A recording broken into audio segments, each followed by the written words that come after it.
Ladies and gentlemen, welcome to the American Masterminds Podcast. Each episode, we invite extraordinary guests who are masters of their craft. They're innovators, entrepreneurs, and of course, motorcycle enthusiasts who have made their mark in the world. They share their stories, insights, and hard-earned wisdom, giving you a front row seat to the strategies and experiences that shape their successes.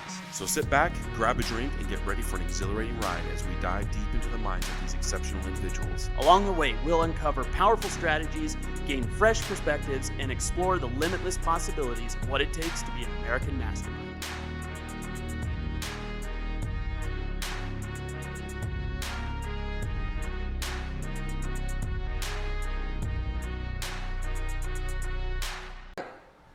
Ladies and gentlemen, welcome to the American Masterminds Podcast. I am Topher, your host this evening. I'm joined by co-chair by Mr. Scott Watson. And as always, up on the engineering block up there is Alec. And we have a very special guest with us tonight, Mr. Hank Christensen. Thank you so much for coming on. Hank is a high school counselor here in Salt Lake. And I'm hoping that he has some very interesting perspectives on stuff that we're hearing in the news. So, Hank, let's just jump right into this. Tell us about how you became a high school counselor. First of all, thanks for having me on the show. Happy to be here. Excited to, be able to chat and share some information. But yeah, it's kind of been a long journey. I grew up here in Utah for the most part. Grew up in St. George for the majority of it. Moved back here for high school. Played baseball through college. Kind of moved around a little bit. And as I got into my early mid-20s, I was playing baseball, trying to think about turning it into a career, thinking about going out for some tryouts and seeing if I could keep the dream alive, right? I think you know a little bit about that. Yes, sir. But as I was getting near the end where I was like, all right, I need to make some changes in my life, my dad had gotten really sick. And he was in and out of the hospital, and most recently he had been back in the hospital. And I was working a restaurant job at the time, working really late hours. So I had been at the hospital all day. My girlfriend at the time brought me all my work clothes to go to the restaurant. And she brought it to me in a purse, a very feminine purse. And if you know anything about me, and I know you do, you know I don't care. And so I got off really late that night. I think it was like 12:30, 1 in the morning. I was walking back to my car to head to the hospital. And I was carrying the purse in a very feminine fashion. Of course. Right. And so as I was doing that, a car pulled over and rolled down the windshield. I would assume boyfriend leaned over the girlfriend who was driving and yelled out to me, "Hey, nice man," and then took off. And a younger me you've known, yes, right, probably would have gotten angry. But at that time, I felt bad for that individual. I thought to myself, man, like, no one taught this person that you talk to people that way or don't talk to people that way, right? Especially at 1 a.m. Like, what the hell are you doing? Right. And so I thought about that in that I have a mixed household. My mom's an immigrant from Brazil. My dad's as white as can be. And I had a counselor in high school that was just really cool. I don't know if I would say that she did anything crazy as far as teaching me stuff, but she was just a person that was down to help me. As somebody who was, a jock in high school, nerdy, as you know that I am, but still overall that was what I showed at the time. She was just there for me and kind of showed me like, hey, we're just here to help people and love people and help people get through life. And so I was like, you know what, if this tryout doesn't go the right way, I'll go back to school, see if I can go back and be a counselor. So I went out, I tried out, I made the team. I took a look at the first hotel and I was like, "Fuck this shit," and I went back to school. And so it was down in the Pecos League, right? Yeah, it was down in the Pecos League. What town were you in? At the time, that was in Houston, and then I made the team, and then we went out to Trinidad. Oh, okay. And I had made the team, and I was there, and I was ready to go, and then I suited up, and I was like, oh boy. And I had no money at the time, right? Because I had spent everything trying to make it happen. So I called my mom at the time, and I was like, this is not the fucking plane. She was like, it's okay, I already got a hotel for you. So. At least you didn't make it down to Alpine. There was actually a chalk outline on the floor in one of the hotel rooms that we were in. It was wild. It's funny. It really is like the wild, wild west of baseball. In general, I think people don't understand what you go through to try and be a baseball player, right? Compared to all the. Oh no, it sounds flashing really good. lights I of was a football, professional basketball. baseball player, right? you know. It sounds Yeah. good. So that's where we got, and now I graduated from the University of Utah. I did my undergrad there. I did my master's there, and what are your been degrees in? now. What was that? Sorry. What are your degrees in? So I got 2 degrees for my undergrad. I got an English degree, English literature, and then a Portuguese minor, and then I got my master's in educational psychology with an emphasis in school counseling. Nice. So, Very nice. yeah, yep. And then this last year was my 5th year in schools. So Right on. Yeah. Okay. All right. So tell us. And I know we're going to try to keep it kind of generic, and that's Yeah, for perfectly sure, for okay. But tell us about your school, and kind of what I'm curious about to set the stage here a little bit is the demographics. What kind of kids do you have coming in your school? Backgrounds? What kind of the socioeconomic class, if you will? For sure. So if you live in Salt Lake, you're gonna know what I'm talking about anyway. But if you know Salt Lake City it doesn't run north to south. It looks like it does, but it really doesn't. It runs east to west, and it's split by State Street essentially. And that line is actually moving farther east as we split the money line, right? But in that, I work right in the middle, really, as far as like socioeconomic status of students and families. Probably lower middle class.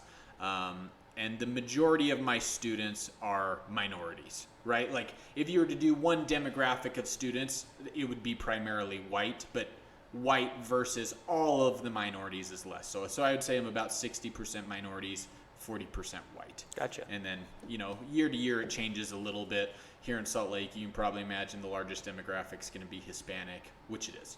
Right. And it is a public school. Yes. And I would say, like, background-wise, it's a very working class Absolutely. type of school. Yeah. Yeah. Yeah. Okay. So the parents that you have, one of the big things that seems to be a differentiating factor with the stories and whatnot that we hear in the news is that parents are now getting involved with their child's education. Because of the background of the school, what is the parent involvement that you see? I think this ties into, again, socioeconomic status more so than ever, combined with like COVID and changes in the world that we live in now. I would say, in my experience, I don't see a ton of parental involvement. Obviously, there is, but I see a lot less just because people are trying to make ends meet at this point. If you're working all day, like again, I have a lot of immigrant parents, immigrant families, right?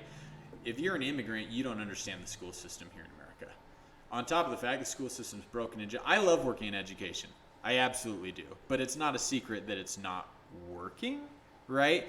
And so if I'm talking about 60% of my students are minorities, of that solid portion, I don't know the exact number, but solid portion is immigrant.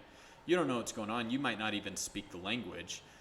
How are you going to get involved, right? And especially like we now have this new grade, quote unquote, new grading system called PBL, which is grading students on a scale from 0 to 4 instead of the A to F scale. But the final grade is still an A to F scale. So explain that. So how does that work? So it's essentially like 0 is you didn't fucking turn it in. 1 is you put your name on it. 4 is you crushed it. 2 and 3 is based on getting some stuff done, right? And so what's good about PBL is students can continue to retry assignments, or for a lot of teachers, retry tests to improve their grades, which is awesome, right? If you're not understanding it, you can redo it. Where I think it doesn't translate is if you have students that figured out the system, right, where I can just keep redoing this until I get it, whether, like, if it's multiple choice, PSA, it's all on the computer. That means multiple choice in most cases. You can just guess until you figure it out, right? Oh, wow. And so I think the that's classic, like, option A, submit. Nope. Nope. Option B, submit.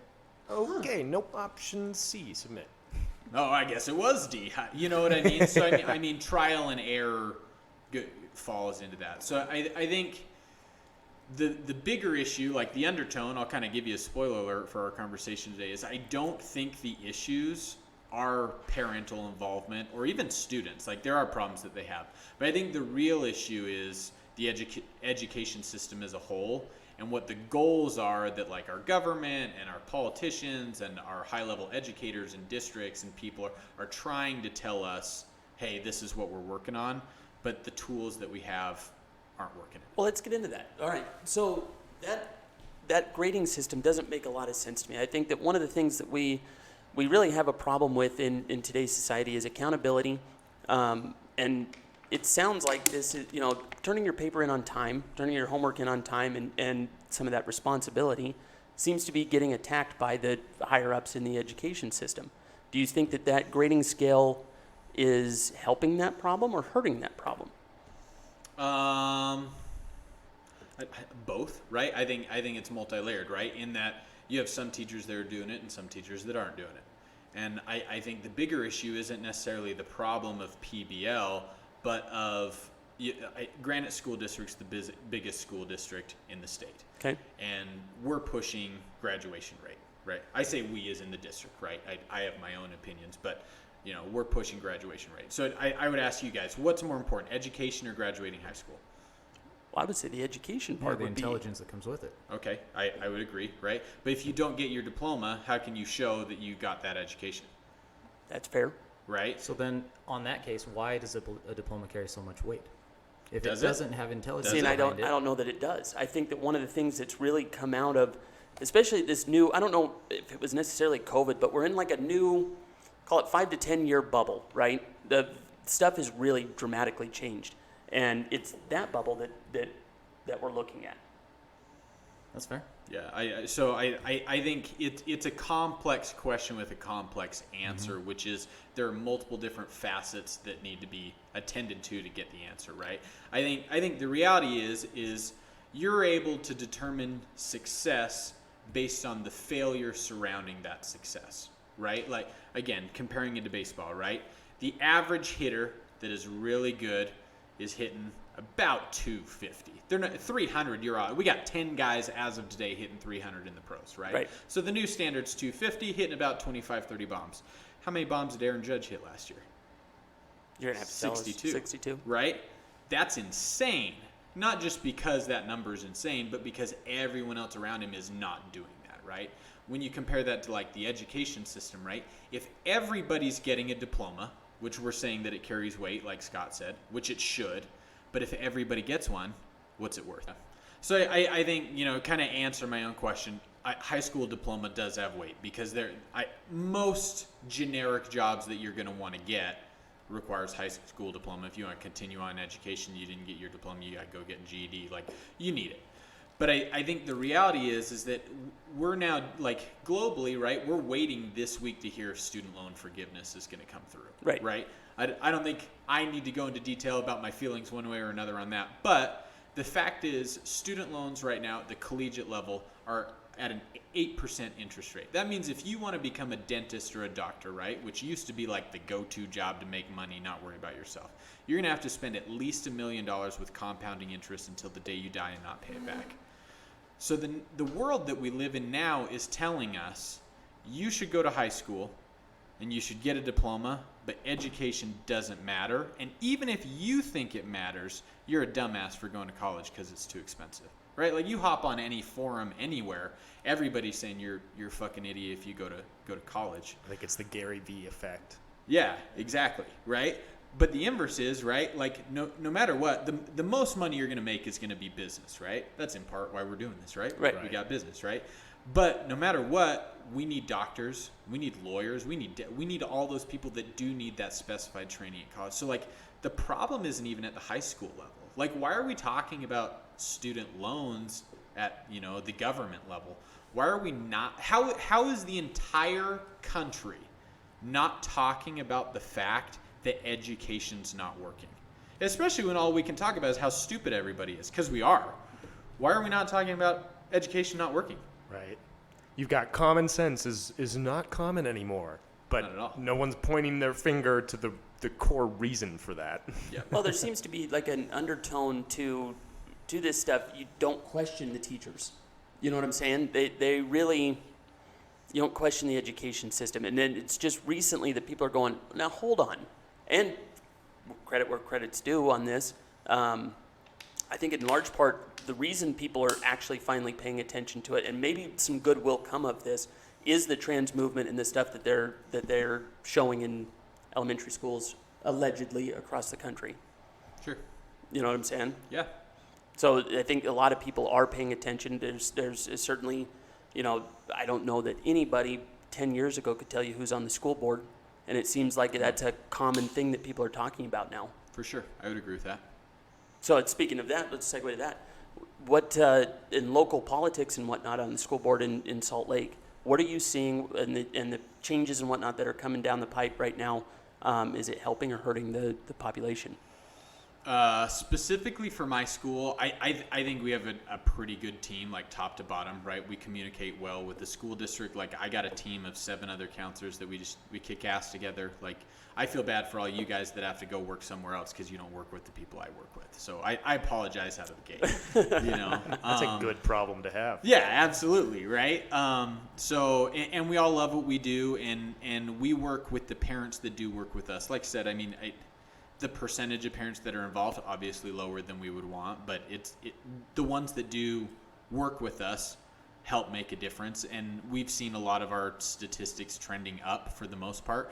I think test scores are about the same for us over the last few years, but again, truancy is at an all-time high, right? Like I don't know the exact numbers, but we're well over double. I want to say 3 times truancy since before COVID. Oh, really? Right, yeah. And that's nationwide. Like that's a bigger virus than COVID-19 ever was. It's that people aren't showing up. They just flat out aren't showing up. Wow. It seems like that kind of was where the accountability issues started happening. Is like when we went remote, when we tried to go full remote, it was like in ironing out all the details, people found all the leeway, and now they're still trying to exploit that leeway. That actually makes a lot of sense. That kids are not dumb. All right. No. If you give them an easier route to get through it, they're going to take it, and they're going to exploit that real fast. So in COVID, maybe this is kind of they call compounds. They're not required to go to class, and then you get to the point where, like you said, the metric that everybody cares about is getting the diploma. Well, how are you going to get the diploma? Well, we got to relax these standards up a little bit, and then the kids are all taking advantage of that. And then it turns out that they don't have to show up to half my classes, and I'm still going to get an A, and I'll get my diploma, and off we go. Yeah, I think the difference though is if you go back to like when we're a similar age, so I say go back to when we were kids. I don't know, but I would like to think that most kids were trying to get a grade, whether it be an A or a B, like not a D minus. And what I do see happening is too many kids trying to get a D minus, or the amount of kids that I primarily work with 10th, 11th, and 12th graders. The amount of kids that I tell that a D minus is passing, like they are learning this the second year of high school, is baffling. Really? Right? So again, going back to not even understanding how the system works. And again, I think it's compounded by COVID, where I'm dealing with high school kids. I'm right in the middle of the kids that were highly impacted by COVID. They were in middle school. I learned a new respect for middle school kids in that those 2 years or 3 years that you're at the middle school or intermediate school, that you're learning social and emotional interaction, they were fucking online. They didn't learn anything, right? So like transitioning from being literally a child to a high school young adult, that transition didn't happen because they weren't interacting with people. Yeah. Right?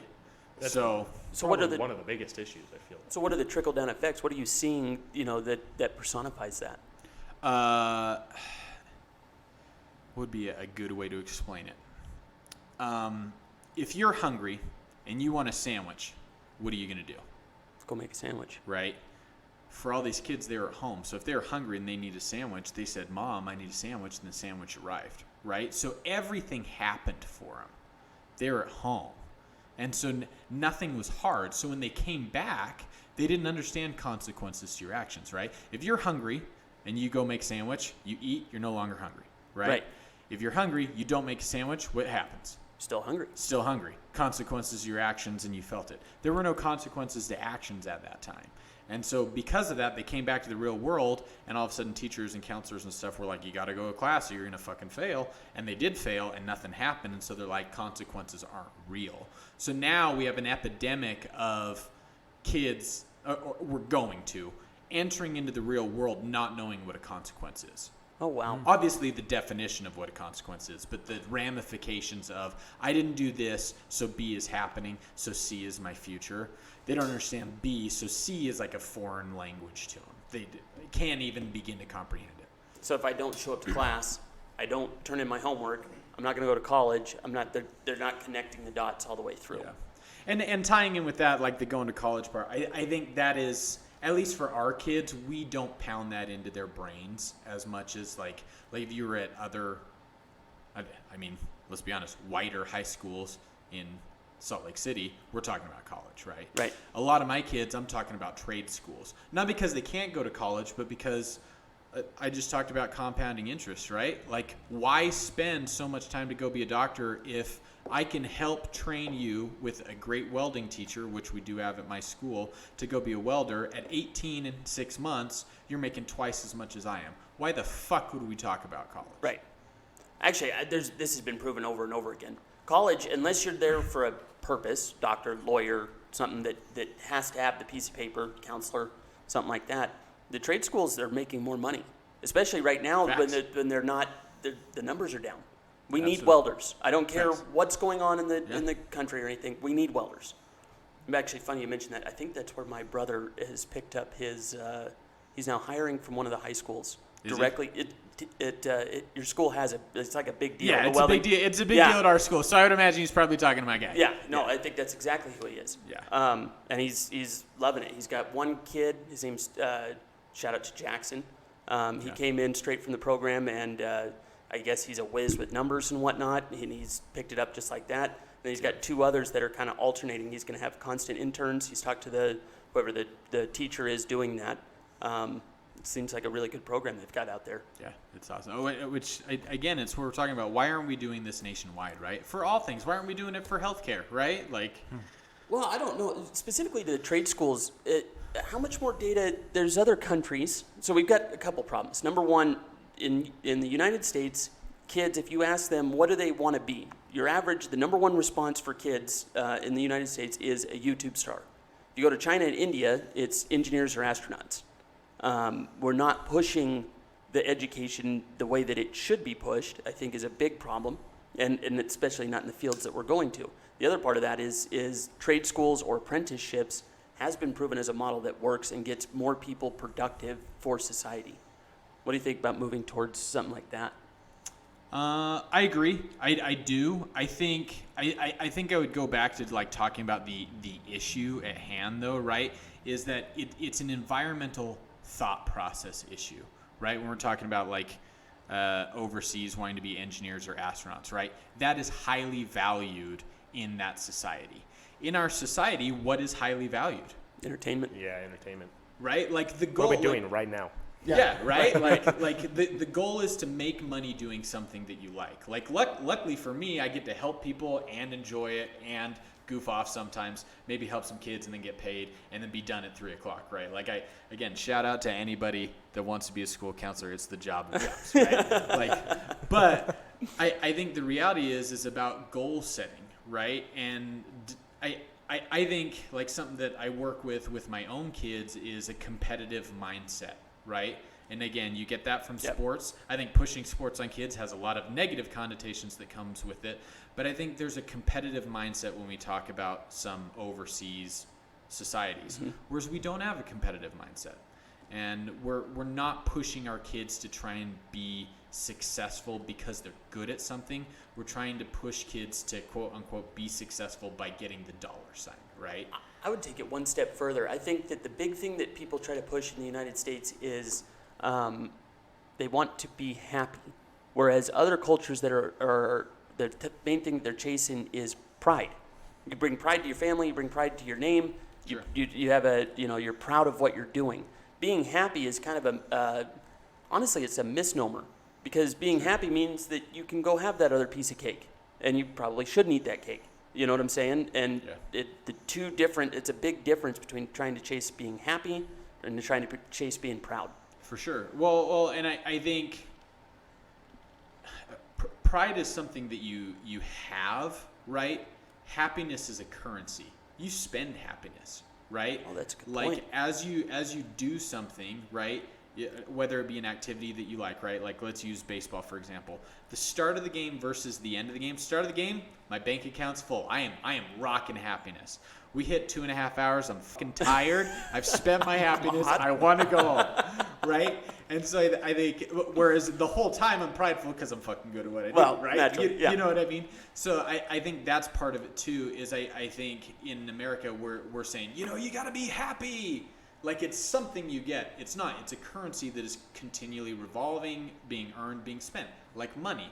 And so I think if you can find a way to work those together, again, a job that you like, doesn't make you too tired, makes you happy as you do it, all of a sudden you're doing a lot better, right? If you're going to spend, 65-70% of your existence working, it better be fun and it better make you happy. Otherwise, what the fuck are you doing?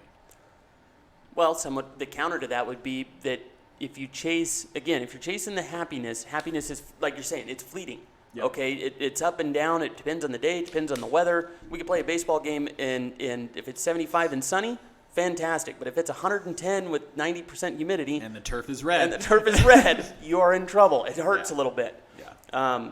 Where I think that some of the older generations, you chased your duty and responsibility, and the byproduct of doing that and being good at that then filled your happiness bank, like you said, and use it as a currency. For sure. I think there's a middle ground to be struck there. Like there has to be a middle ground between the perception of everything is we're all in on happiness and that's all we care about, and then the old mentality of we're all in on getting our work done and the byproduct of that is happiness. I think there's somewhere in the middle that you can find. And I think that's probably what we're talking about here. Is like if you can find a job that does still fulfill you in that sense, then you could your overall happiness is your overall happiness measurement is higher.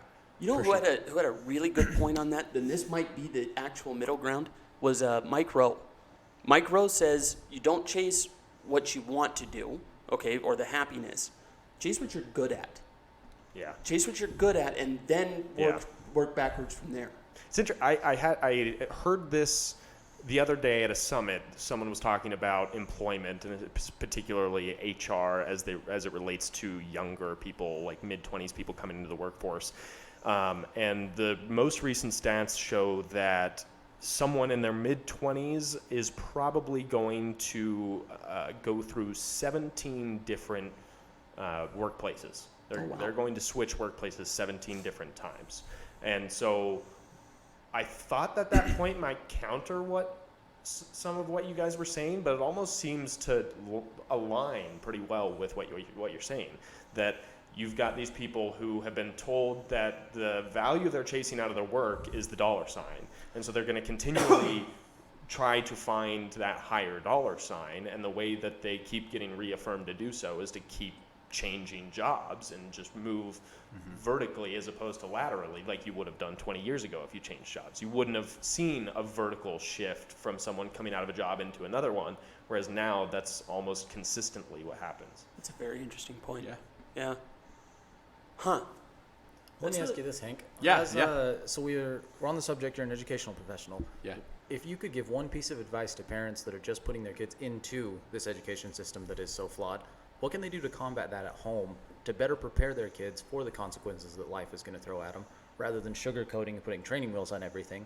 What can we as parents do to make sure that our kids they're taught by the education system, but their intelligence won't come from there? They may be a good test taker, but that's not going to generate intelligence. Yeah. What advice would you have for parents? That's a great question. It's a great question. I think I would compare it to exercise, right? If you want a six-pack, right, you're not going to get it in one day. You're going to go to the gym over time. You're going to eat right. You're going to do multiple things, and you're going to do a little bit every single day. I would urge parents to give 10 minutes of dedicated attention to how is your kid doing.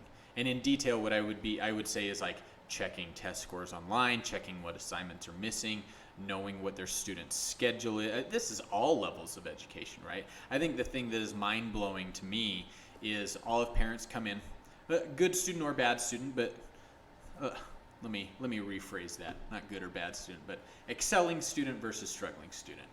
And we'll pull up a student's attendance, and it'll be fucking miserable.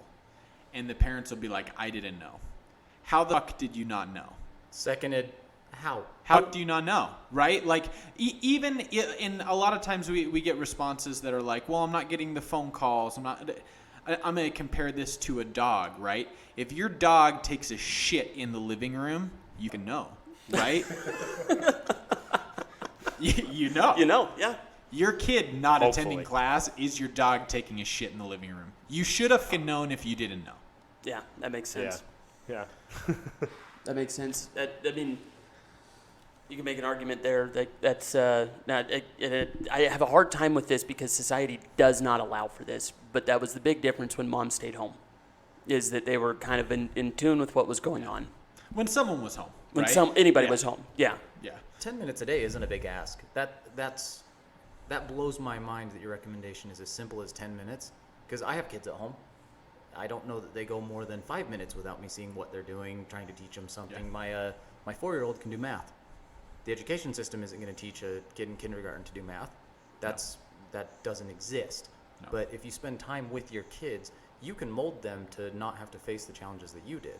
Our education system isn't for that. They're to turn over the graduation rate so that they get more funding, so that they can keep doing their business. Yeah. Schools are not there to teach our kids to be successful in life. They're simply there to make money, and we as parents, we're the ones that need to correct that. So your take on that was, it's good to hear, because Yeah, for parents, sure. we just don't know. We don't have anywhere to plug into and say, I'm going to learn about the education system because this is what I want to do today. I think it doesn't take very much time or knowledge to know something's wrong, right? Like if you're sick, right, and you wake up in the morning, you know pretty quick something's off, right? Mm-hmm. That's why I say 10 minutes a day, because if something is wrong, that little time every single day is going to be like, okay, I'm seeing something's wrong. And then there are so many people at the education, in the education system at ground level that is there to help, right? I agree with you. Like, the education system is a glorified babysitting service that is there to make money. It's contracted with the government, but it's a fucking business.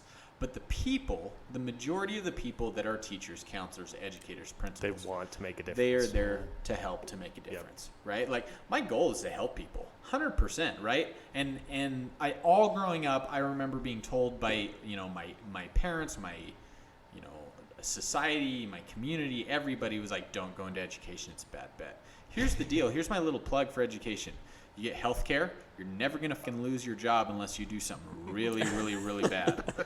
And I'm fucking happy, right? I feel bad for, I have a lot of coworkers, teachers that are unhappy. Topher, you known me for a lot of years. I don't know all your friends, but I don't know how many people you know that are happier than I am. I would agree with that 100%. Understanding that happiness is a currency, right? And so I think there are so many things that we can do with our lives that make us happy, revolving currency, that as a parent, just put in the minimum effort, which is 10 minutes a day, and it is going to blow your mind how much that helps your mental health, let alone your kids. It's a game of resource allocation, right? Like if you've got a kid who's succeeding and you're paying attention to that, okay, I don't need to gather additional resources. I don't need to seek out additional resources that are available to you. But if you've got a kid that's struggling and you notice that they're struggling, that's where you can start pointing people at the issue and have them help. Yeah. Also, as a state employee, Hank, you and I, we're vibing really hard right now. Are we? What do you do? What is it that you do? So I work in the correctional industry, and so a lot of the same issues that get brought up over and over and over again in education, same problems that we deal with incarcerated individuals. Yeah, it's interesting. Well, then we'll get a drink after this, and Let's we'll do do it. I love it. Love it. All right, so take us through a day in the life, okay? So how you help, is it like a structured thing where you're bringing people in and talking to them? How does this all work? Great question. So again, part of the reason why I like what I do is every day is a little bit different. So we're a large school. We got a team of 8 counselors. We're getting an intern next year. We're a really successful team. Like we're known throughout the district at doing what we do really well. And I don't say that braggadociously, just like factually. We have a lot of kids graduate from a school that before COVID was struggling. Right? We figured something out. I don't know what it was, but we figured it out. So we got a team of 9 people. We got 2 secretaries. We have a CTE coordinator, which is an individual that works with kids specifically trying to go down like the industry route, welding, woodworking. It's a certified technical education, right? Okay. Mm-hmm. Yep. What else do we have? And then we have a child psychologist, and then we have 2 social workers. It's like we have a lot. You have a team. We have like we have an a actual big team. Yeah. And so for me, it's not necessarily like what does the typical day look like, but what are my goals throughout a school year? And so my goals throughout a school year is I try and meet with every student at least once. And then for those that might need more support, right, talking about the mental health or whatever, I'm going to meet with them more, and we'll set up individual plans where we're meeting weekly, monthly, whatever it may be. And I'm trying to get through information such as how are we on track to graduation? Are we attending classes? Are we learning? What do you want to do with your life? Who the fuck are you, right? Which is a question that I think gets skipped a lot. And then in addition to those like generic things, each individual counselor is over specific duties that our team works on together. And so my duties are over seniors specifically. So I oversee stuff that's more directly related to college and getting ready for filling out your financial aid applications, your college applications, and taking advantage of a lot of the government resources that we have. As an example, again, another shout out for parents. The month of October, almost everything college application related is waived if you're applying somewhere within the state. So as compared to Topher, like when you and I were getting ready to go to school, unless we had an offer from a school for sports, right, where they were going to pay the application fee, you were paying $50 to $60 per application just to see if you're going to get in. Now you can apply at every school except for BYU and Ensign, drives me nuts, for free. Yay, BYU. As long as you do it in the month of October. And so that's a big part of like what our team, but me specifically, because I oversee it, is I want to make sure that every student gets an application in during the month of October, because that shit's free. And usually I push for SLIC, not because it's community college or it's the easiest one, but because for the first 2 years of college, I think that's the best bang for your buck, right? It's cheap, it's a fantastic education, and they're there to help you transition from wherever your life is now to the next level. Because I got a lot of kids without parental involvement. And so if I hand them off to essentially 2 more years of hand holding, and I mean that in a positive way, better chance of collegiate success. Right. So yeah, as someone who had parental involvement, I can say I wasted about $10,000 trying to figure out what it was I wanted to do. I think that's the other big thing too, is those first 2 years, you're really trying to figure out what are you here for, and you're trying to bust out generals. No sense in spending unnecessary money, But usually we're finding that kids are not figuring it out in those 2, nor should you, right? I mean, think about it, right? Like where we are right now in our lives. I don't know about you guys, but Topher and I, we're about 30 years old, right? And we're still figuring out not necessarily what we're doing, but who we are as individuals. Oh, absolutely. At 18, you have no fucking clue. You can tell me you do, but you're a fucking liar. You don't, right? So like, how are you going to make life-changing decisions when, I agree with you, let's get our generals done, but you're not taking the classes that are going to help you learn new things. Right. So you're not getting new information to help you make those decisions. So let's do it as cheap as possible. Sure. I'm about saving the dollar. Right. I am. Huh. All right. So when you're doing this, how much do you do with mental health in these kids? It's up to the individual counselor. Personally, I do a lot because I think it's important, right? As a counselor, we have counselors throughout the nation that are on opposite sides of the spectrum. Some think it's important, some don't. I think it's all intertwined together. If you have better mental health, you're probably going to be a better student. You're going to figure out who you are faster. Just factual. So what are the main things that you're dealing with? Is it a lot of depression, a lot of anxiety? Has it changed since COVID? Absolutely. It's absolutely changed since COVID. I think Depression, anxiety, and I'm going to put in air quotes ADHD are the three that I deal with the most. And I put ADHD in air quotes because there's a lot of self-diagnosis for ADHD from parents or from students saying, oh, I have this, which I bet you do. After all the time we spend on, computers and iPads and phones and stuff, I'm sure you do. But that one can't be the reason why you're not finding success. Right. Like, if that's going on, you're dealing with that, and we need to find ways to deal with that, but that ain't going to go away, right? Anxiety and depression, we can kind of combat a little bit. I mean, I guess all three of them you can, but, like, there's just a lot of bullshit around ADHD. Well, it seems to be kind of a cop-out. Yeah. From working hard. Yeah. I can't focus on this, and then dismiss it. Yeah. No, I agree. I think, yeah. Well, I was just going to say, I feel like maybe sometimes a cop-out, but also maybe sometimes just like you need to point that person in a different direction. Like the way that we're going to see someone without ADHD succeed is going to look different for someone that does have ADHD, especially like severe ADHD. Just to like kind of hedge against, I'm not I wouldn't necessarily say that it's always a cop-out. There's a style in how you use it, because as someone, I am right there with you. Okay. I struggle with this. In college, in high school and whatnot, I didn't get diagnosed until after college. It was actually in pro ball that I was like, oh. And this makes sense. How about that? But I had come up with all these different mechanisms and systems. Like, I couldn't just sit down and write a paper. All right? It was absolutely impossible for me to just sit down, start at the top, write a paper. I'd write over here, and I had this like system of how I'd have to organize it in my head to make it and then churn it all out. A paper that would take, 2-page paper would take somebody 2 hours, to pump out, would probably take me closer to 4 or 5. It got done every time because I was dedicated in doing it, but it was actually a struggle to do it. I'm not discrediting it as it's an actual thing. So I see what you're saying. It's not that there are people who legitimately have it who are then using it as an excuse, but it's more like, oh, it's just so predominant or so prevalent now in our society that everyone can throw it out there. Oh, I've got ADHD. Well, but then it's like the example I just gave you. I had that, never diagnosed because I didn't believe that I could possibly have anything like that wrong. I got straight A's through everything. I did it all, and I worked through it. But you switch back, and then like I got on some medication and went back and wrote a paper. After pro ball, I went back to school and was like, done. Paper, done. Oh, this is not a big deal at all.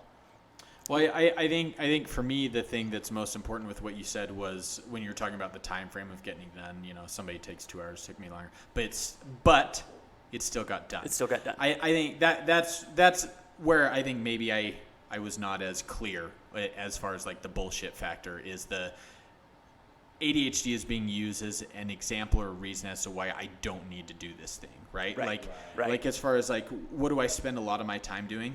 When I do meet with parents, a big portion of it is them coming in saying, this is wrong with my child. We need to find out how you can help them. Whereas the reality is they're going to be dealing with if it's real, and sometimes it's not, but if it is real, they're going to deal with this forever, right? Right. Your ADHD didn't go away. No. You found out how to deal with it, whether it be medication or hobbies or happiness or whatever. You found a way to deal with it. Why is the request not help us figure out how we're going to deal with this, not how can we make it so my student has to do less? Right. It's like for you, it's like showing up at the mechanic with a broken car. It's like, please fix it. Fucking fix it. Yeah, exactly. Right? That's fucking ridiculous. This is your kid. How much is it going to cost me? How much do I really need to switch out the rotors? Right? Like, it doesn't work that way. No, that's a good point. The other thing I think that factors into this, it's stuff that we did, it just doesn't seem that long ago, but go outside and run around for a little bit and see how much that helps. Yeah. And that seems to be something, I know that there was a trend, I don't know if it's still going on, but PE was getting cut all over the place. Is that still? Not here. There's state regulations, but we're trying to find loopholes, and by we, I mean parents and students, right? So I think, yes, in certain ways it's trying to get cut. And I think, but that's also one of the ways that I have to combat my ADHD. You know, you have to stay active, you have to stay moving, and if you get a little physical exercise, get the blood moving, it does help your brain work a lot better. Yeah. No, I agree. Absolutely. I mean, I compared to the human body, right? How many organs do we have? Rhetorical question, a fuck ton, right? And you need to make sure that I was like, oh, So I was like, oh, Alex, hurry up. but they all work together, right? So that the whole organism can function, right?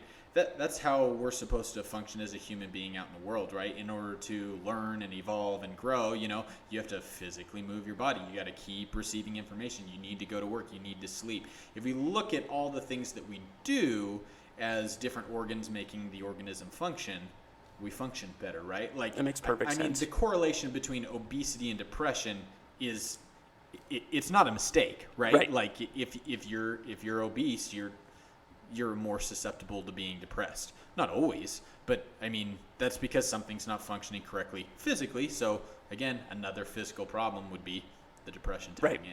Right. So to And tie how in you- with your PE stuff. Well, it's everything. You know, how you eat. We did a couple episodes ago, we had a guy on, we talked about the carnivore diet and how that all changes in the brain function and everything, and it's real.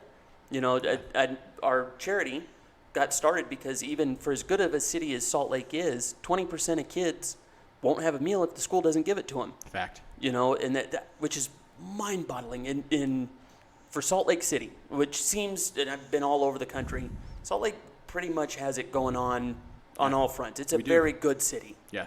And we're still at 20%, and we're one of the better ones. Yeah.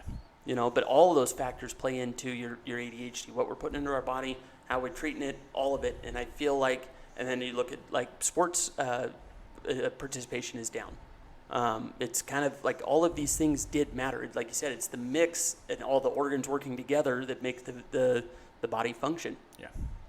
And I think it's something that's getting lost. Speaking of drugs and whatnot, do you deal with a lot of substance abuse?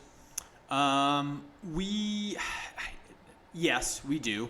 We have great SROs, student resource officers, and a lot of the times when we get into the drug stuff, it gets handed off, and so they deal with it there. But we do have a lot of drugs. We do have some gang involvement. Like we got all those things going on. I would say me personally, I don't deal with it as much, just because a lot of the times those are the kids that aren't even in the building, right? Like, again, you go back 10, 20 years ago, those kids were still going to class, right? Like, I love movie quotes. I love pop culture. You think about like Biff Tannen from Back to the Future, right? Guy was a fucking asshole, but he was in class, right? The fucking assholes are not in class, you know? So the higher level stuff is just, it's not in the building because the kids aren't there. What do you think? Do you think they're ever going to come back? They do eventually. Like usually parents find out and they're like, "Yo, my kid hasn't been here." Like it's a lot of like playing catch up, I think, for a lot of families, right? That are in that deep shit is like, "Oh, I wasn't watching this part of the world, so I need to go do this part of my life, so I need to go do this to cover up." But I really think overall it's a pretty small percentage. I really don't think drugs are that big of an issue compared to all the other stuff that is compounding kids that should have been being successful now are not because of all the different things going on in the world, right? The kids that are like gang affiliated and doing drugs, and that's a small percentage that is always going to be there no matter how many resources are there. But I think what we're seeing is the average student, the B, C, D kid is now dropping down to the F dropout range, which that should definitely not be a thing. Interesting. And going back to what you were saying, resource allocation, right? If I can save 10 kids in the middle over one kid that I can't even fucking find, that's a no-brainer. Right? Pop culture, Avengers, right? You can't fucking save all of them, Cap, right? You can't. So let's save as many as we can. What can parents do to help you with that? So we've talked about, 10 minutes. You can identify in that 10 minutes there's a problem, but that's not going to give you time to fix it. So do the parents reach out to the school? Do the parents... Because if they're not already talking to their kid and their kid's not bringing the problems to them, the communications line aren't there. they've got to forge a new communication line. Is the school the best resource for them to get started? Because they got to start somewhere. Absolutely. I would compare it to like you have a young child at home, they get an ear infection. Are you going to treat that? Well, I'm not supposed to, but no, but maybe. Go to the doctor. But where you're going to go to the doctor, right? I mean, go somewhere. Go if you don't know, go find someone who might. Even if they don't have the answer, like go somewhere. Like if I, as a school counselor, if I don't have the answer for you, I'm going to try and send you where we can get help. Because again, the goal, I can't solve all your issues, right? A kid could leave high school in perfect condition. Air quotes, right? Perfect condition. But they still got the rest of their life where shitty things are going to happen. So as a parent, involvement, trying to find the answer, because that's what you're teaching your kids too, right? Like as you're going through life, you're going to encounter adversity, you got to deal with it. Let's help our kids do that as parents by showing them what to do when you don't know.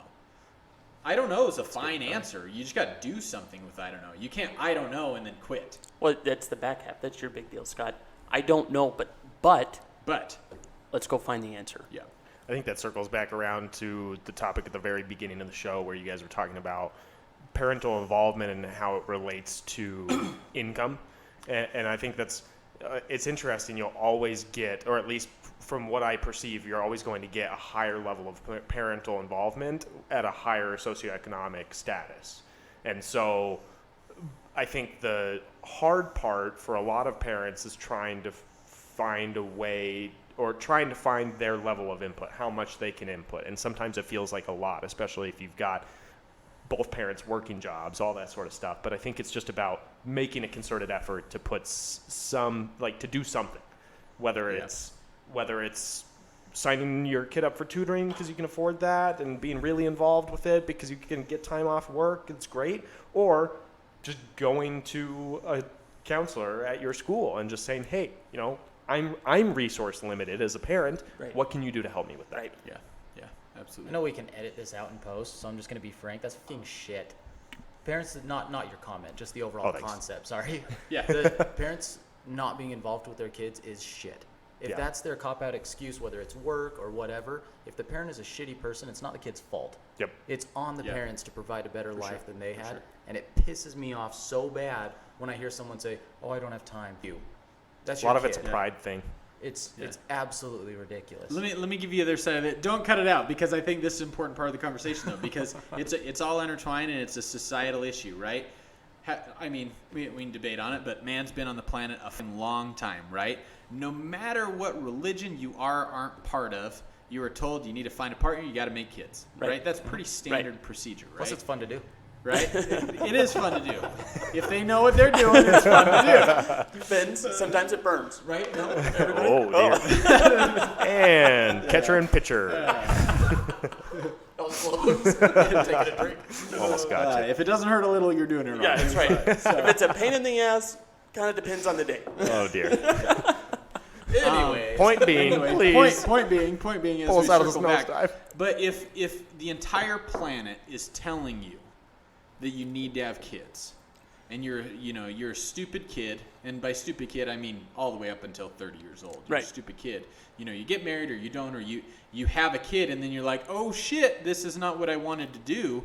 It's not entirely their fault Yeah. that they're not attending to their children. Now, I agree from the standpoint of consequences to your actions. You had a kid, so you better take care of it, right? But the average human being on the planet is not doing well. Like, think about it. Even in America, like, the average person doesn't own their own home. They don't have a 401k. Right. They're not doing well enough to even give a shit about what is going on the larger scale, right?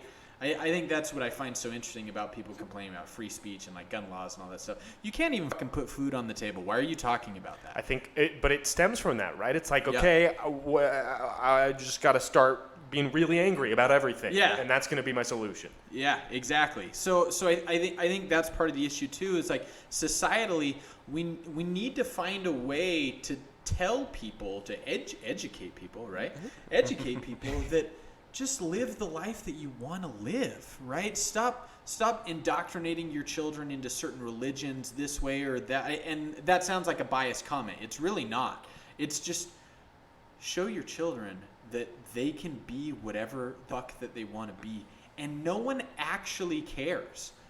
Like whether you're LGBTQ or not, or gay or not, or straight or whatever, like statistically, no one gives a fuck. Yep. So why are we telling people that it matters? Just go live your life. And if you don't want to have kids, don't fucking have kids. And if you had a kid, take care of your kids, because that's consequences to actions, and that's the fucking hand that you chose. Right.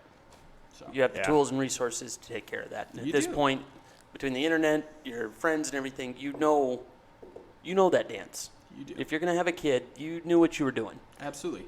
Keeps you out of other people's business too. Like Yeah. the problem with people being so upset about other people's lifestyles is, I think, in part due to exactly the problem you're describing. They're not living the lifestyle they want to live, but instead of fixing that, they're going to get angry at everyone else that they're all happy. Like, why do you get to do what you want? It's like everyone can. You just need to do it. Yeah. Now, that being said, okay, I genuinely think that the reason that you brought up the LGBTQ stuff, okay? Yeah. I think the reason, it's been around and it's been developing and whatnot, but we've hit this in the last 6-8 months where it's just completely exploded. And I actually think that it's kind of a combination of everybody's point. Your average person didn't care. The big thing that I genuinely, and I think I can speak for everybody at this table, I don't care who you love. As the saying goes, wash your hands, okay? You can love whoever you want, wash your hands when you're done. I genuinely believe that the vast majority of the country genuinely believes that. Until they started putting stuff into the kids. And now we're seeing where people are starting to push back on it. But I think that, and if everybody understood that, but we're also looking at 4% of the population making all the noise on the internet. Yep. So that's what everybody sees. Yep. It's only now that because of, now we're going into elementary schools and we're seeing this stuff, that now the silent majority is saying, okay, now hold on. What in the world's going on here? Because I think for most of it, the average person did not care. No, I'd agree with that. I'm curious how much of that, Hank, do you actually see in? You say that you deal with older kids. I almost would imagine, just based off of the conversations that are happening in the U.S. about it, that the kids that are 10th, 11th, 12th grade are even more in the trenches when it comes to talking about trans issues and getting all this sort of education about the LGBTQ space and whatnot.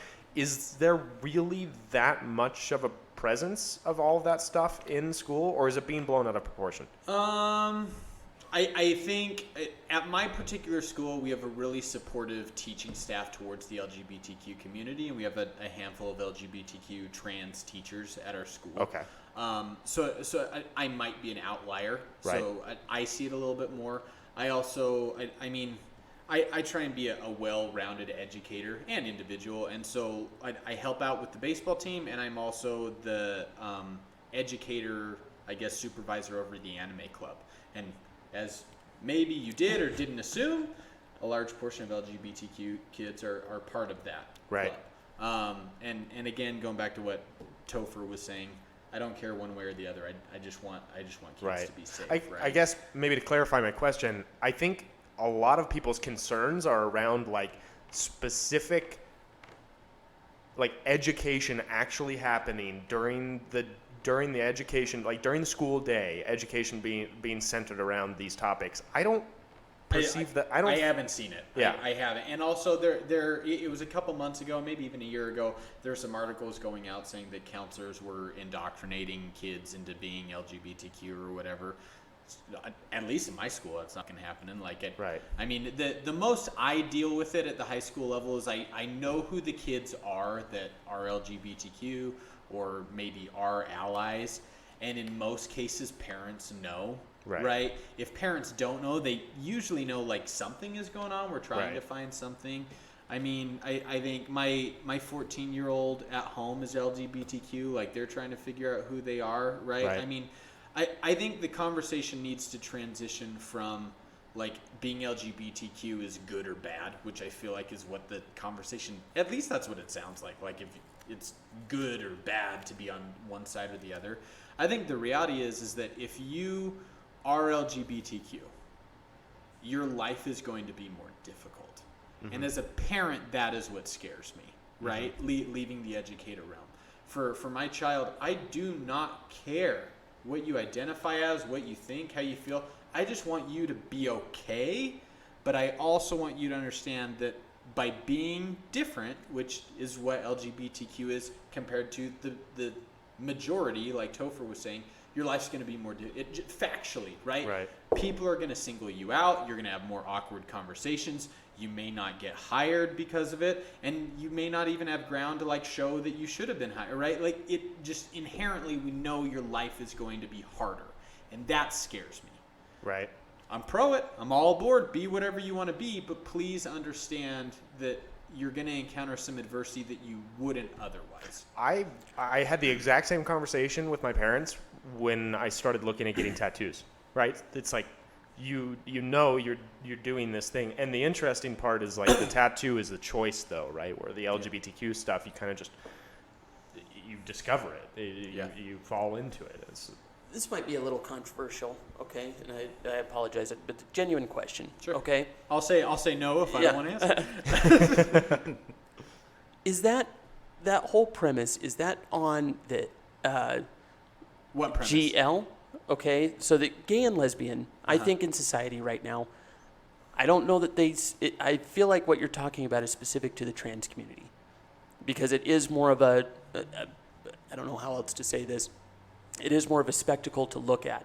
I feel like your average somebody that's gay, they might dress a little bit better than everybody else, but by and large, you're not going to know anything. We're really talking about what is standing out to people. I think culture today, gay and lesbian, nobody even sees it anymore. Is it specific to the trans that you're seeing where this is a true harder road? I mean, for now, yes. I don't need. Maybe we can edit this out, right? As I compound my answer, I think. Let me rewind. No, I would say no, because if you are straight, you fall within society's do's and don'ts and assumptions, right? Like even if you are gay, you're still going to probably be scared to share that information in some circles. Yep. Not everyone on the planet is automatically accepting. It's gotten better, right? Just as I think that's probably what's going to happen with the LGBTQ community, because like you're saying, most of the planet does not give a fuck, right? I think societally, right? Like if you remove religion, not just Christianity, religion altogether, are we even having this conversation? Who gives a fuck? Well, but to counter to that, I got 2 points on that. I think, number one, I think that LGB, the next thing that we're going to see is the LGB is going to break away from the TQ+. Okay, I do, and the LGB is going to turn into, that's a societal norm, where then we're going to have the other part. The next aspect of that is I think that the reason it's getting brought up and it's so at the forefront right now is because they were doing it in elementary schools. And at some point, graphic is graphic. Doing what in elementary schools? What parents are upset about, and this is, again, I'm going off of news. I don't have kids. I'm just going off of what's in the news. But there's books and whatnot talking about how to blow a guy and whatnot, and they're finding them in elementary schools. Now, this is not in this state. We're still pretty called A's and A's. Mormons. The Mormons still run this state, and there's not a lot of stuff that's going to sneak through the cracks Also, on that. But thank you, Mormons. I have such a hard time believing that. Like the preponderance of evidence that you would have to show me for me to believe that there are books in elementary schools teaching elementary school kids. I actually wrote you a list. I went back and looked at all the clips and everything, because the ones that I'm taking as is not interviews. It's the ones that of parents at the school board meetings in front of them, and they're reading the book that they got from the library at the school that is in there. And I wrote a handful of it. I left it at the office. Yeah, But I'll have to look into that. I have a hard time believing. What's your thoughts on that, Hank? I'm curious. I mean, I would say, how many cases is that actually happening? I don't know. I think subject to. I mean, is it happening? I'm sure it is, man. Crazy shit has happened all the time throughout human history, so I'm sure it is happening. I would still say, we're talking about gotta be less than 1% of schools, right? Maybe I'm wrong, but I would have to imagine. Well, it's very I much have to imagine it's like a It's- few instances, and then every media outlet in the nation is going that wants that story to be true. They're going to cling on to those few instances. I think it's a few states. I think there's a few states that have gone. California, New York. They've just I think that's what lost you the want it to plot. be. Maybe, perhaps. Yeah. And I could be. I very well could be biased. And I'm again. I don't have kids. I don't. I just don't know. I would say it hasn't happened at my kid's school, and my 14-year-old is as LGBTQ as it gets. So, But let me. at a school, my 14-year-old is not in my school line. Right. They're in another school line, which has a lot of. So you have exposure to your school line, as their well as- school line, yeah. and your child is LGBTQ in a really conservative state. Yes. So interesting. I'm not seeing it, and the quote unquote like bullying or negative effects is coming from pretty hardcore conservative Christian kids, and it's very few and far between. Well, it's the same. It's the same spectrum. It's just on the other end. Yeah. Well, and to be fair, I mean, my kid's the one that likes to wear rainbows all the time, which I'm all for. I support it, but if you're gonna share that out, the person that's sharing that out is going to be the one that's targeted by the kids or people that hate that thing. Well, that's what I was kind of saying by is it just the symbol-wise, right? So we've got, if you're gay and lesbian, if you're dressing normal, and I'm sorry, but it is what it is. If you're dressing normal, nobody really cares. It's when it gets wild and crazy and you're dyeing your hair rainbow colors and doing that and making kind of a spectacle out of it. Well, I think about this too, though, right? You go back to the 80s, we had people wearing mohawks and different colored hair, and that era of human history was like, what the Dudes fuck is with wrong bell-bottom with you? jeans But now we look back on it and we're platform like, docks. yeah, whatever. So I think in retrospect, we're going to look back and be like, how are we getting mad? As somebody who sees blue hair and I'm like, what are you fucking doing? I think 10 years from now, I'm going to think to myself, how did that bug me? Yeah. But at the same time, I think, why can't we just get to a point where it doesn't matter, right? Like, even I want to compare this to racism, right? Because it's a group of individuals attacking or disliking one and vice versa, right? And you had two different routes that, the combat on racism went. You had Martin Luther King and you had Malcolm X, right? Right. The angry way of doing it didn't work, right? Again, we're still dealing with racism. It's not cured by any stretch. But I think by going about it, trying to go through the right sectors, we created a common ground where over time, the majority of people, I would like to think the majority of people don't care if you're black or not. Maybe I'm wrong. And I would like to think that the same thing is going to happen with the LGBTQ community. If you are whatever you are, that is awesome. Do your thing. I got some friends that are and aren't LGBT. Who gives a fuck? Why are we fighting? That ties directly to Martin Luther King. Okay, Martin Luther King, what he was asking for transcends the black and white or anything else. It should be the merit of the man. Part two of this, and the only reason I give credit to this conversation at all is because if it is circulating in the elementary schools, protecting the innocence of the youth should actually be a societal norm. I really do believe that. It's not, but it should be. But part two of that is welcome to America. Okay, what should bring us all together, I don't care if you want to dress like that. I don't care if you're black, white, orange, green, purple hair, green hair, doesn't matter. Here, you get to do that. Go try that stuff in Russia. See what happens. Or literally anywhere else on the planet. It should be something that is actually celebrated because we do have freedom here, that you can do what you want to do. Yeah. Just, I think the only merit to the argument is okay, but leave the kids alone. Yeah, I agree. I agree. You look at me like I'm going to give you I another was one waiting on that for one. it on that one. Well, I mean, the devil's advocate that I've played with you in previous conversations is then we get into the weeds, right? We get into the special circumstances. But I think broadly speaking, I agree with you. I just think you start getting into the weeds where you start talking about when does it become impactful for someone to have to get support for this. Like if you've got someone who as a younger individual, they're experiencing these things that maybe is leading them down the path where they realize, oh, maybe I am lesbian, gay, bi, trans, whatever the case may be. Particularly on the trans side, that's where we start getting into like, okay, are there interventions that like medically that we need to start looking at that might have to happen pre-puberty, and is there scientific evidence behind it?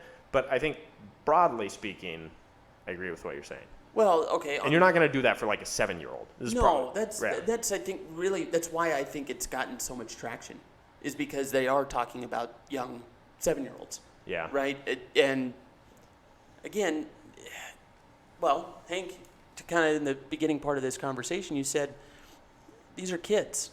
At 18 years old, you're a kid. You don't know what the fuck you want to do, right? You know, really and truly, it's scientifically proven. You shouldn't make any real life-changing decisions until you're 27. That's when that's like scientifically, that's when your brain's developed. So if you're trying to do the transitioning and stuff at a 7-year-old level, are they really in the capacity to make a decision like that? Because we're talking about life-changing, body-changing procedures. Yeah, and that's where I got into, when we talked about this previously, the question that I posed to you was, if I had a test that I could determine whether or not that 7-year-old is absolutely 99.999%, I can, with that level of certainty, I can say they are trans. Then all for it. Right.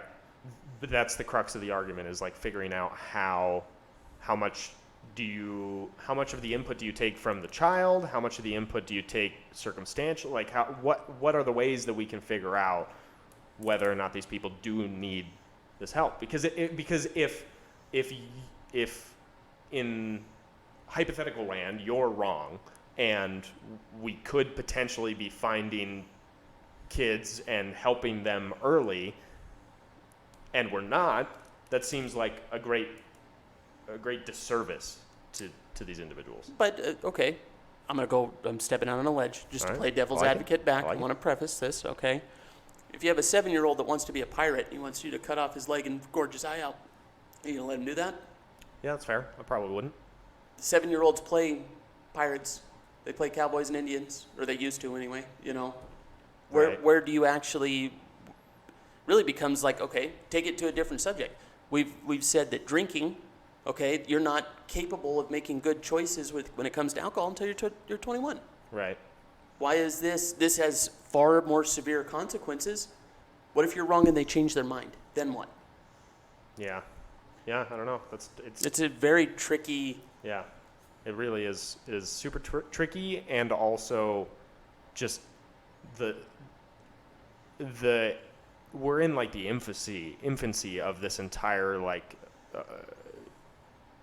of this entire body of information when it comes to all of this stuff that's happening, and so it's just so hard to say one way or another. Well, but to bring it back to Hank's point, like if we were to take it, Martin Luther King, if we were to take it as what we should actually prioritize is the merit of the man, and when I say man, I'm not talking men, I'm talking human beings.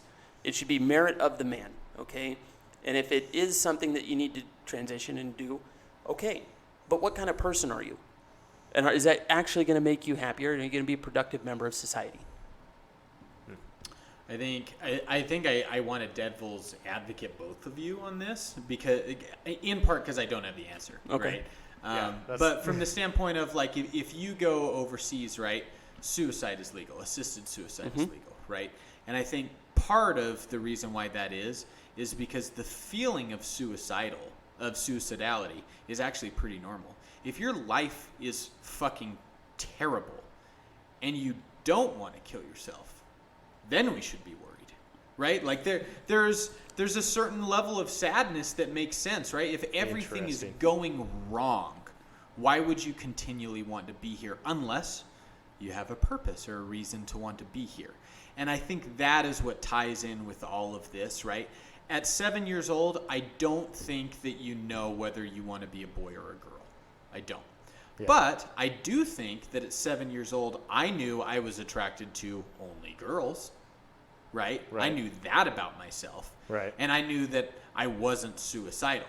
So if at 7 years old, a child can tell us that they are sad or suicidal, or they're attracted to something that isn't, quote unquote, the norm, we can target that we need to keep an eye on that child. Should we be cutting anything off or sewing anything on? I don't think so, because we don't know. Right. But I think we should probably be having some conversations with that individual or that child or that family. To that point, it's a nice middle ground. I like that. Yeah. Well done. Why do we need to decide now, right? Well, that's the biggest thing. I got tattoos, right? It took me a minute, right? I had to figure out what I wanted to put on my body. It took time. Yeah. I loved all three of them. One of them, I'm 50-50 on. That changed, right? You know? So I think that's obviously something so much smaller, but at 7 years old, I don't think you can know what you should do. But I think you can know at 7 years old that something is going to be different than the norm. Right. And I think, though, that's where I have such a hard time determining or formulating some sort of an answer to my own question when it comes to, like, if we are missing if there's some way that we could be helping these kids earlier on, and there's some sort of intervention that we could be making earlier on, that's the only reason that you would, your statement would then be incorrect. As if there's, a trans person whose life is going to be so much better if we can transition them pre-puberty. That's at least the argument, right? But what would be, and a genuine question, what would be better? Say they are, okay? Say that it's a full transition, like you said. We have a test, 99.9%, this person is going to be trans. What would be better about doing it before puberty as opposed to letting nature and because puberty also does other stuff to body development. Yeah. It's not this is where I am not equipped enough for this conversation. That's fair. But my understanding of the argument on a very high level is puberty does things to the body that are just completely, to your point, completely irreversible. So if you truly have body or dysmorphia, to where you think gender dysmorphia, to where you feel like you are in the wrong gender, then going through puberty for that gender that you feel is the wrong gender for you could be super detrimental. It could be. But here's a devil's advocate again, as the educator, right? We can't even teach math right. Yeah. Why do we think that our society is going to come up with the way to deal with this, right? I agree. Our education system, which has been implemented forever, can't do it. So, I mean, it's not up to these four guys to figure out how to deal with this. I think what it is let's be accepting of how people are going to deal with it as people who have more power than we do.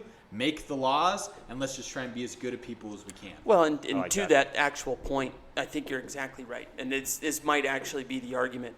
What on earth are we doing talking about it in schools anyway? Schools really should be, because I know growing up, if you saw your teacher out at the Walmart, right? It was like, what in the world? She exists outside of the school? Okay, it wasn't that long ago. I don't know that this, especially, in fairness, you're dealing with enough shit as it is.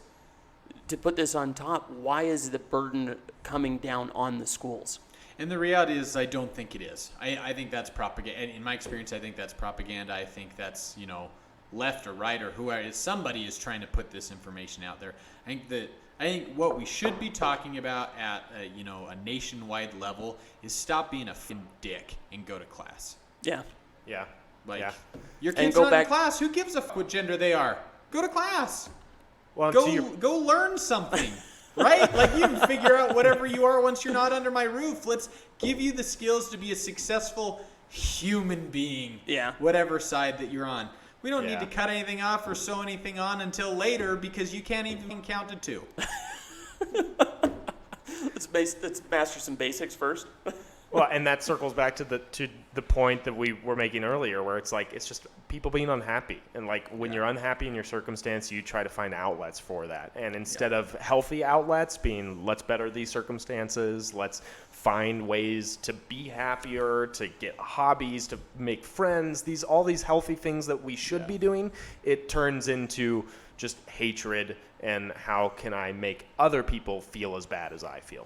Yeah, for sure. And that for this conversation in particular, where we're talking about a fraction of a percentage of the population, maybe, depends on who you're talking to, maybe a couple percent, either way, really, really low ratio there, like, just let it be. What does it matter? Or if it's not.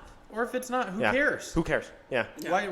Yeah. Why is this the focus? Yeah, exactly. On either side. So many bigger problems that we could be tackling. Yeah. Yeah, like how we should be the greatest country in the world, and we're in the middle of the pack on all measurable math, reading, writing. Yeah. You know. Well, and here's why. Let me give you an example as to why I get heated having the conversation about importance of LGBTQ in schools, yay or nay, is because right now in the state of Utah, I don't know other states, but I know in the state of Utah, we teach calculus-based math. It's called secondary math 1, 2, and 3. Tell me, how many jobs are going to use calculus-based math?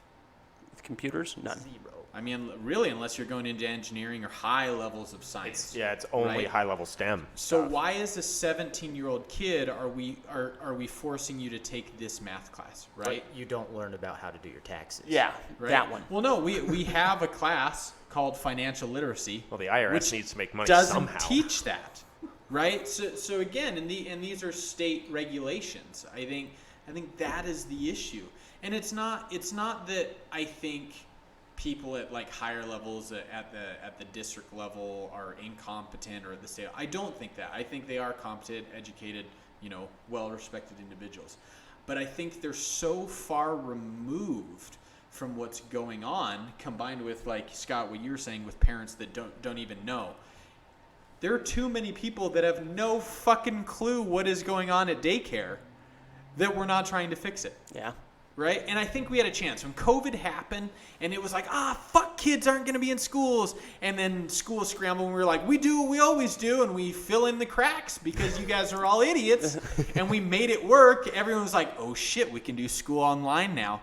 We actually can't. We just made it look like we could because you're all idiots. And so now we came back, and we got a percentage of parents that were like, my kids did great on online. And we were like, that's because your teacher just gave you ones.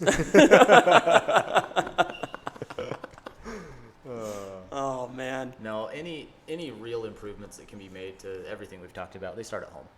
Yeah. I don't care if you're LGBT. It doesn't matter if you're struggling in school. Yeah. It all starts with a structure at home. Yeah. Mm-hmm. Whether any adverse reactions or anything that kids are going to face, if they've got support structure at home, it does not matter. They'll be able to overcome it because they will be a functional human being as they're raised. True. So there is no solution for society as a whole because it starts on the family level with the parents interacting with the child and being supportive. For sure. Yeah, For sure. I do agree with that wholeheartedly. You get 17-year-old Alec going, I'll show you, parents. I'm going to smoke weed every single day and get a 4.0. I literally That's just a real said that story. to them. Yeah. And then I did it. And it only could have happened because they were so supportive.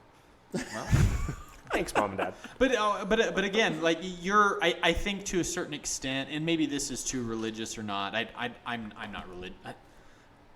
I'm spiritual. I'm not religious, right? I think to a certain extent we are who we are, and our parents help guide us in a certain direction one way or another. Yeah. But I think in a lot of ways we are who we are.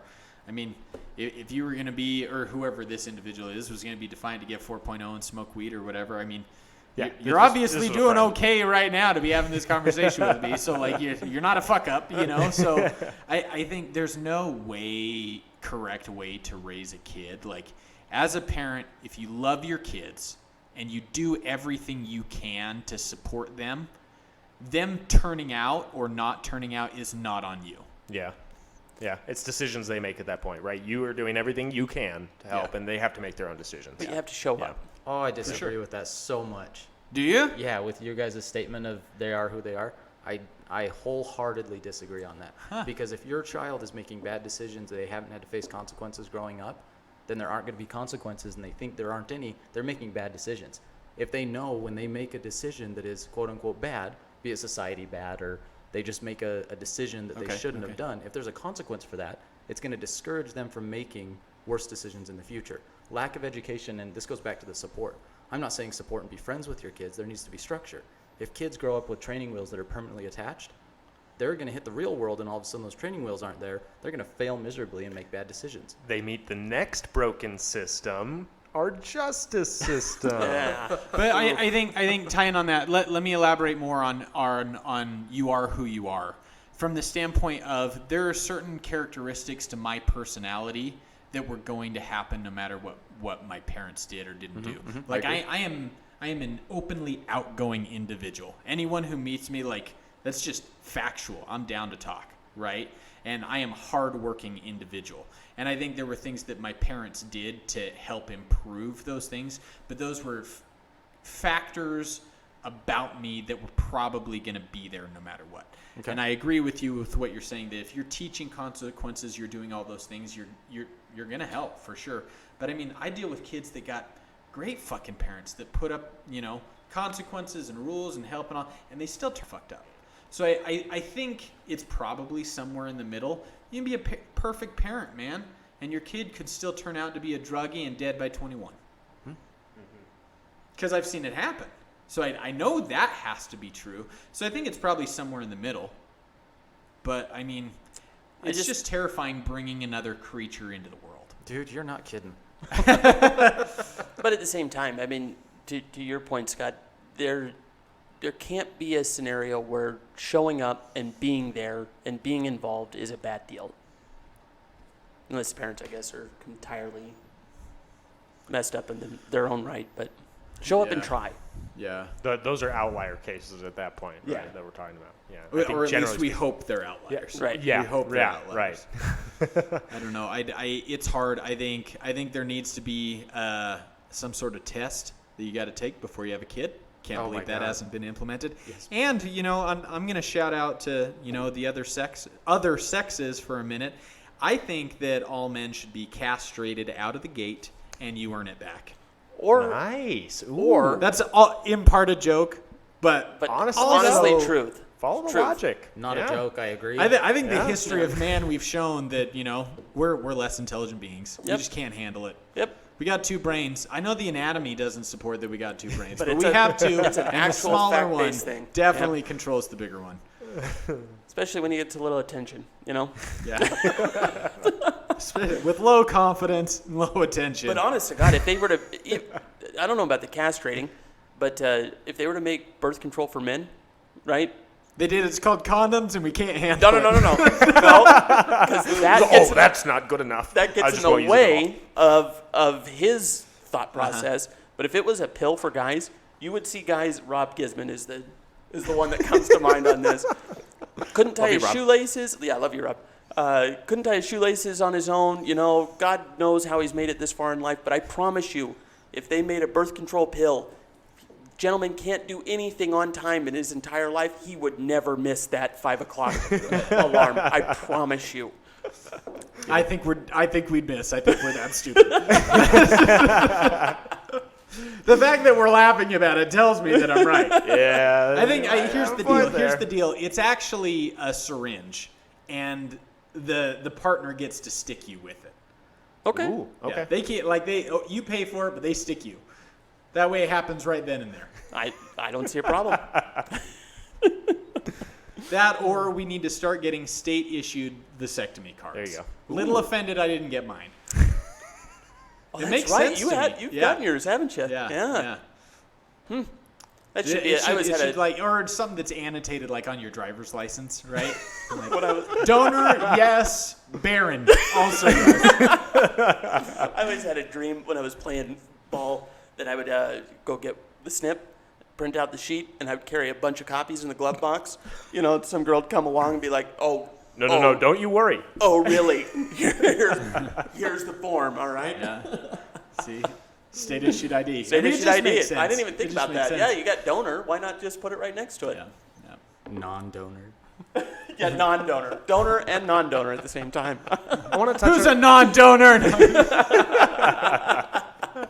I want to touch on your point about the issues in the education system that you're perceiving, not necessarily being that we don't have competent individuals in their roles, but that they're not able to be, whether it's their fault or not, that they're not able to be present, or that they aren't present in, on the ground to seeing the problems. Oh, like my disconnected comment? Right. Here's going to be my primary example, because not necessarily not present, but disconnected from the standpoint of teachers teach, counselors work with social and emotional, and we see the numbers, and then district personnel see the finalized numbers and then give us our goals, right? So like, for example, in Granite School District, across the board, we want to increase graduation rates, which on the surface, I think all four of us would agree, we want that, right? Yeah. We want more There's kids to merit to graduate that, high school, yeah. right? But if, as a counselor, I am being held to a standard of, you need to get this many kids graduated, here's where we encounter the issue. Because graduating high school should not be something I am helping or forcing kids to do. I should be guiding them to get there on their own. Right? And so what we are seeing is, like, I have a handful of kids every year that tell me, thank you, I couldn't have done this without you.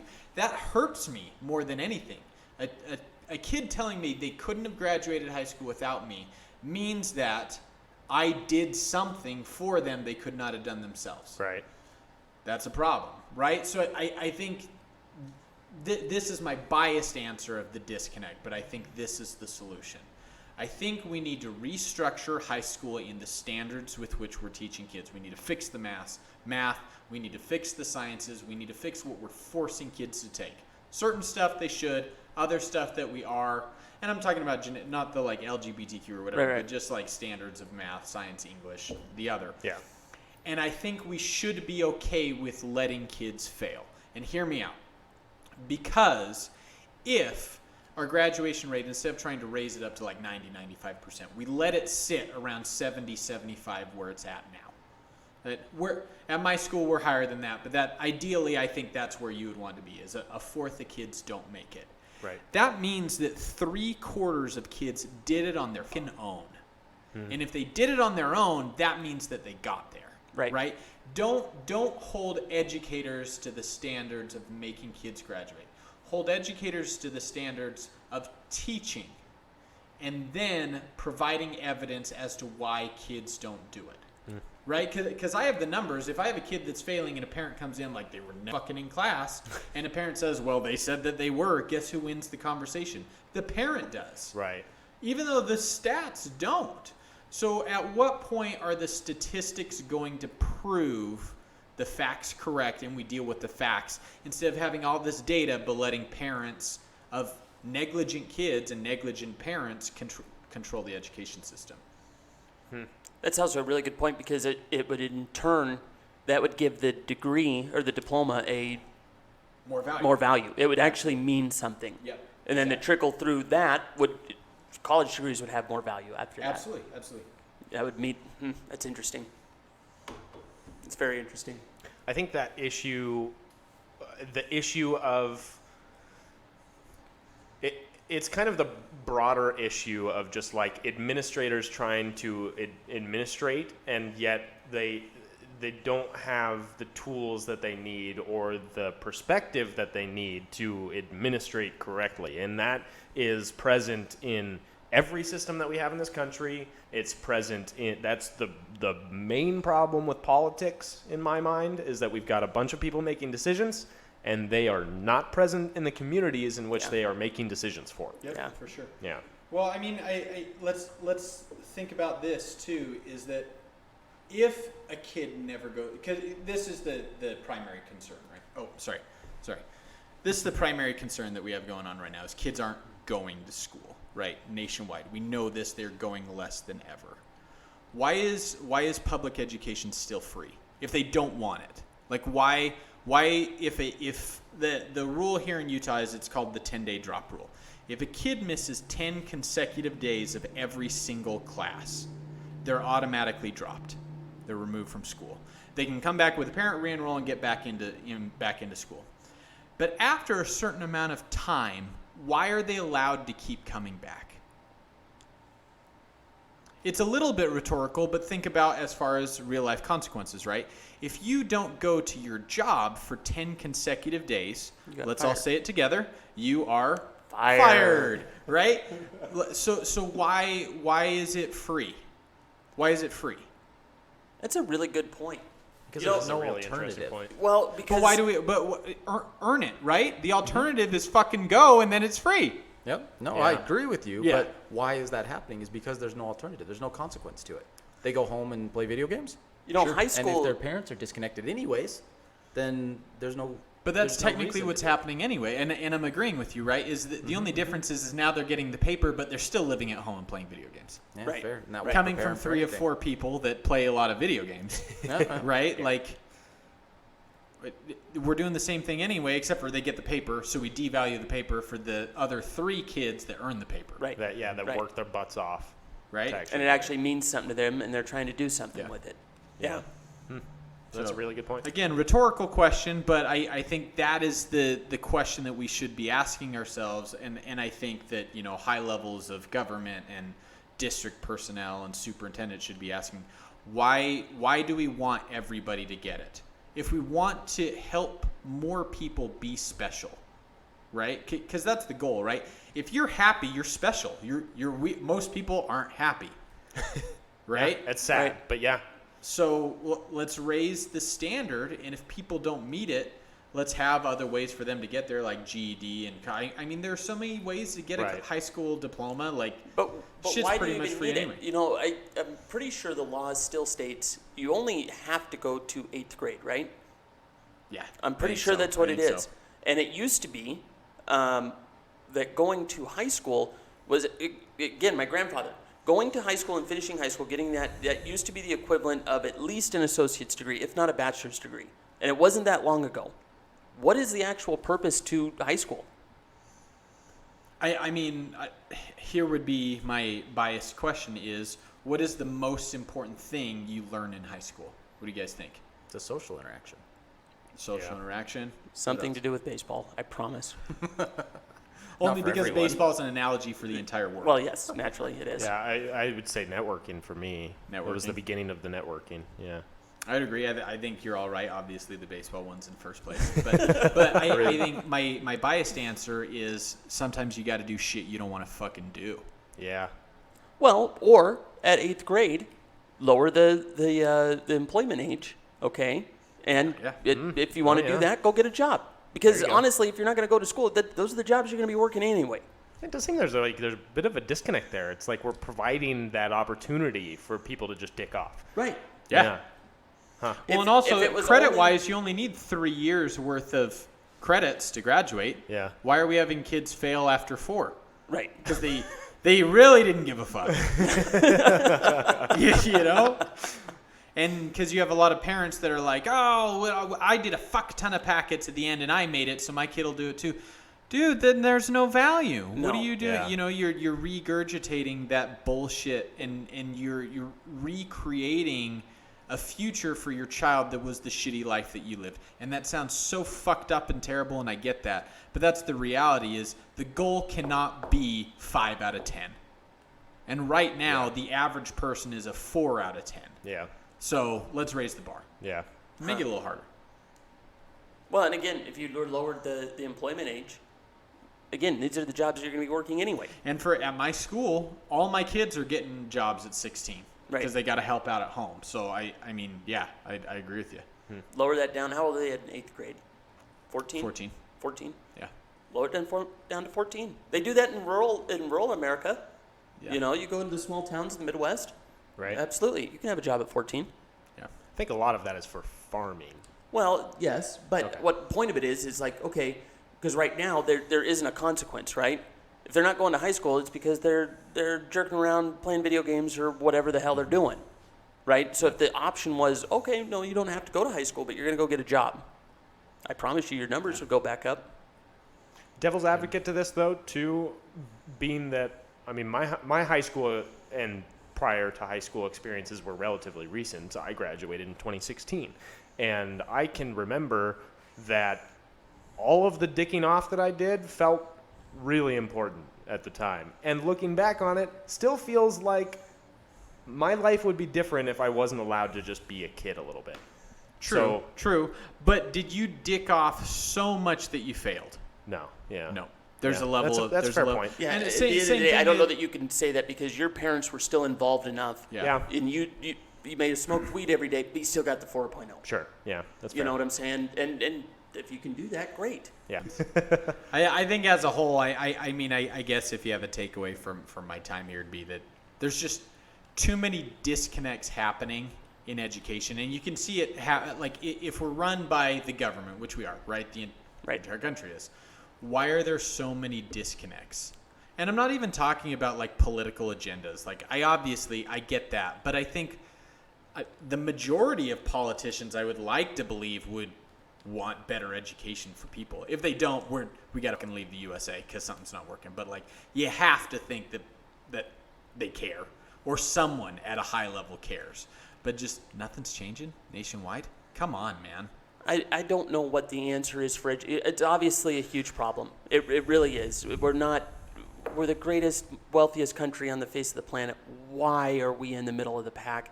I don't know what the actual solution would be. There's a huge push to privatize education. Maybe, but then you're going to X out. You're going to just create a further divide doing that. Where the cream at the top will rise significantly higher, but then there's going to be a large portion that can't afford those schools, and it's going to fall off. Well, and that's what's happened here in the state of Utah. If you look, there were two bills that just passed, HB 215 and HB 183, which are tied to teacher raises and private school vouchers, which is essentially the state trying. And I feel unbiased in it from the standpoint of go get your education wherever you want to go. But I think the bottom line of what's happening is you have wealthy individuals wanting to send their kids to schools where they are not being regulated by specific standards, and you're covering it with we're going to pay teachers a little bit more. And don't get me wrong, I'm stoked to get a free raise. I think I'm paid a fairly fair wage.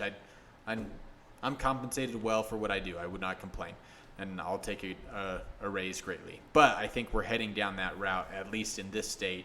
And if you go to some other states like Georgia, Virginia, West Virginia, you go to some of their states, they've done similar things where a lot of education's been privatized. It's a scary thing because they get to teach whatever the fuck that they want to teach. And I think it's the opposite of the, LGBTQ conversation, where I think it should be a conversation. I don't think it should be, taught anti-LGBTQ or not, but you should be able to have it. You privatize education, especially with, a Christian background, you're going to get some biased education, which we're in the state of Utah, so what kind of bias do you think we're going to get? Right. That's scary.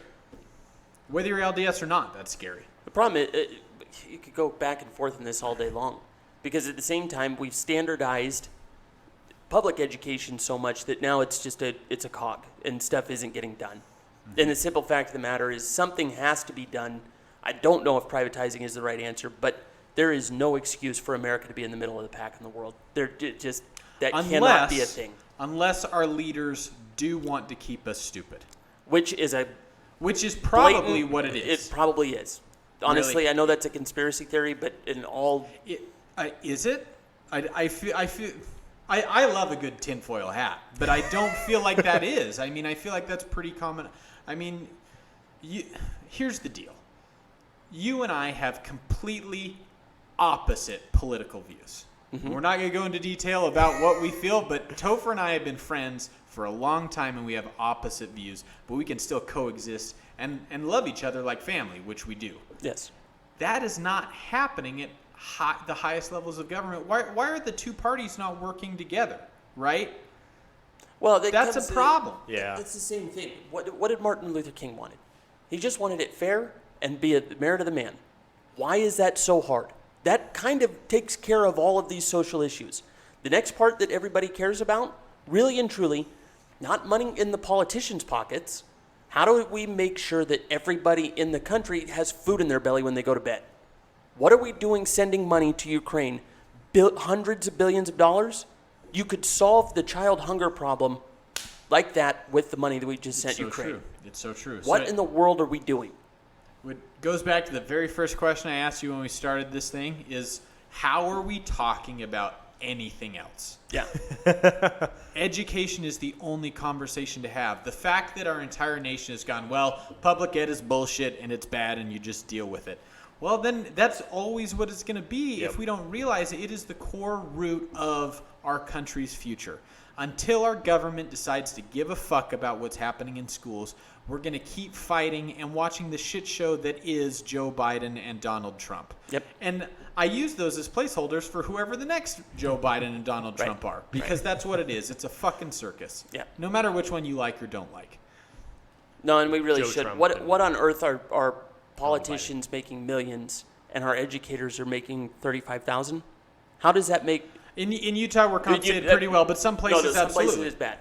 It's interesting. In Utah, educators are compensated fairly well. Politicians are compensated absolutely terribly. And a lot of these guys end up making their money elsewhere, and that's where we get into some other issues. But if you could just make it where some guy off the street in his community wanted to make an impact in his community, wanted to become a politician, and he could get paid for it and make a living doing that and support a family doing that, that would be great. Right now, what we have is for an entire year's worth of work, a politician's getting paid like $12,000. So guess who gets to become a politician? Rich people. People who are already rich. People who do not need money. And that is a way big problem. That's a problem. Yeah. Which then leads to what else are they doing when they are politicians? Exactly. Because they've got money on the back end, and I just found this deal that magically is there. Yeah. Yeah, That's where it's easy. I mean, you think about it, just a few years ago, right? The White House was raided. What the fuck? Does it? Dude, and you know, there are conspiracy theories. You know, tinfoil hat that it was the Republican, it was Donald, it was Joe. Let's take a step back. Let's pull the magnifying glass off. That happened. It doesn't matter who did it. That happened. Yeah. That's a problem. That's crazy. That, on the surface, that may not look like an education problem, but there were people that thought that was dope. Yeah. That is not dope. Yep. Right? No matter what side. Like, our nation's capital should not. We have a giant button that will destroy the planet, and that place was raided. Guys. That's an education problem. I don't care if he was a Republican or a Democrat. That was awful. Well, to your point about that being an education problem, like critical thinking skills do come from education. And there was a lot of lack of critical thinking skills that day. Or a lot. Or a lot, depending on what side of the fence that you think you're on here. So Because that could have all been a psyop. Something My happened. hat on now. Yeah, join the team. Oh, man. Well, Hank, I think that's a great place to wrap things up. I really appreciate you coming on. Thank you, everybody, for listening out there. And thank you, everybody. And we'll see you next time. This is fun. Thank you. Thank you. yeah, no problem. Thanks for having me. Appreciate it.